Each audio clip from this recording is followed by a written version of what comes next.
കേരളത്തിലെ ആശുപത്രി രംഗം ഇന്ന് താറുമാറായിരിക്കുകയാണ്. പാവപ്പെട്ട രോഗികളുടെ ആശാകേന്ദ്രങ്ങളായി മാറേണ്ടുന്ന ആശുപത്രികൾ നോക്കുകുത്തികളായി മാറിയിരിക്കുന്നു. ഞങ്ങൾ കേരളം ഭരിക്കുമ്പോഴാണ് കേരളത്തിൽ 14 മെഡിക്കൽ കോളേജ് ഞങ്ങളാണ് അനുവദിച്ചത്. ആ മെഡിക്കൽ കോളേജ് അനുവദിച്ച് ഞങ്ങളുടെ ഗവൺമെന്റ്, ശ്രീ ഉമ്മൻചാണ്ടി ഗവൺമെന്റ് കൊണ്ടുവന്ന പദ്ധതികളല്ലാതെ പുതുതായൊന്നും തുന്നിച്ചേർക്കാൻ കഴിഞ്ഞിട്ടില്ല. ഈ മലപ്പുറം ജില്ലയ്ക്ക് അഭിമാനമായി മഞ്ചേരി മെഡിക്കൽ കോളേജ് അനുവദിച്ചത് നമ്മളാണ്.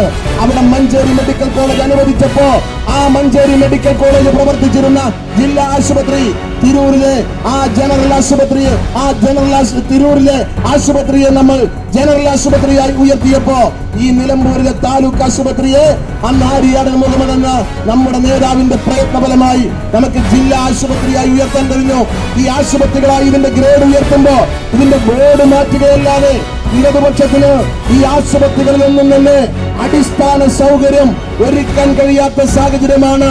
പ്രിയപ്പെട്ടവരെ, വലിയ പ്രതിസന്ധിയിലൂടെ കേരളത്തിന്റെ ആരോഗ്യ മേഖല കടന്നു പോകുമ്പോ ഈ പ്രശ്നങ്ങൾക്ക് ഒരു ശാശ്വത പരിഹാരം